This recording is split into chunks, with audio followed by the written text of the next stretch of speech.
कहानी मुन्ना शुक्ला की। मुन्ना शुक्ला का बैकग्राउंड जानने के लिए समय के पहियों को रिवाइंड करना होगा। मुन्ना शुक्ला के पिता रामदास शुक्ला मुजफ्फरपुर कोर्ट में वकील थे। बिहार के मुजफ्फरपुर में एक कॉलेज है लंगट सिंह। हजारों आईएएस और आईपीएस अफसर वहां से निकले हैं, लेकिन इस कॉलेज से ऐसे दबंग भी निकले हैं जिन्होंने पढ़ाई नहीं, गुंडागर्दी की तालीम हासिल की। मुन्ना शुक्ला 4 भाइयों में तीसरे नंबर पर है।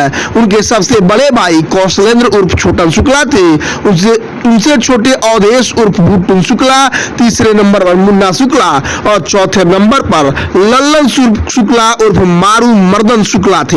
लंगट सिंह कॉलेज में भी, हॉस्टल में भी छात्रों के बीच जाति और इलाके को लेकर, दबदबे को लेकर लड़ाई चलती रहती थी। छात्रों के इसी टकराव में उभरे कौशलेंद्र उर्फ छोटन शुक्ला। लंगट सिंह कॉलेज में छोटन पढ़ाई के साथ साथ सियासत और गुंडई के लिए अपने पंजे पॉइने कर रहे थे। कॉलेज से निकलने के बाद छोटन ठेकेदारी में लग गए और अपनी दबंगई के बल पर तिरहुत प्रखंड के सबसे बड़े ठेकेदार हो गए। उत्तर बिहार के हर बड़े ठेके पर छोटन शुक्ला का कब्जा हो चुका था, लेकिन उनके दुश्मन भी कम नहीं थे। इसी दौरान 1994 में उनकी हत्या कर दी गई। इल्जाम लगा बाहुबली और बिहार के पूर्व मंत्री ब्रिज बिहारी प्रसाद पर, लेकिन मुन्ना शुक्ला ने भाई की हत्या को सीढ़ी बनाकर जुर्म की दुनिया में एंट्री की।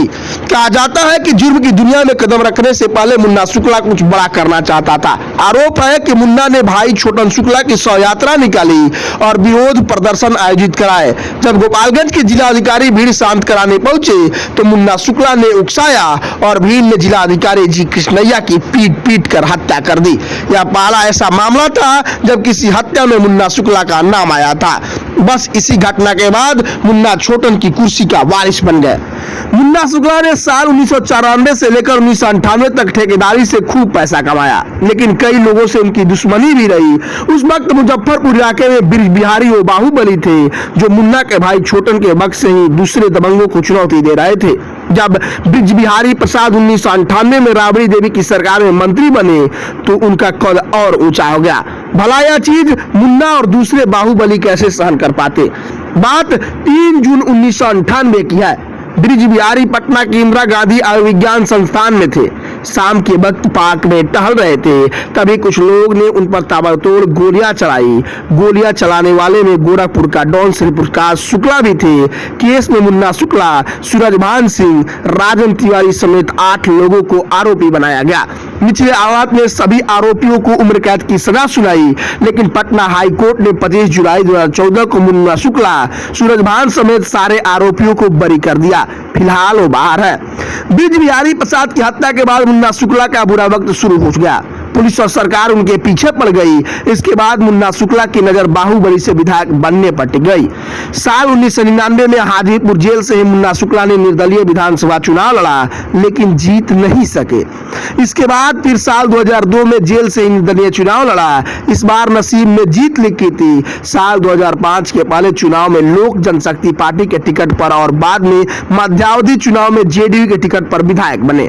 इसके बाद से उन्होंने जेडीयू के साथ नहीं छोड़ा और कई मौके पर नीतीश कुमार के सुशासन की तारीफों की पुल बांधे।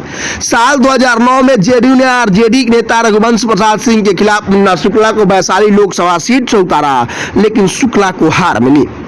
इसके बाद सुप्रीम कोर्ट ने सजा पाए राजनेताओं के चुनाव लड़ने पर रोक लगा दी, लेकिन दबदबा बनाए रखने की चाह में मुन्ना शुक्ला ने साल 2010 में अपनी पत्नी अन्नू शुक्ला को लालगंज सीट से जेडीयू का टिकट दिलवाया और वो विजयी रही।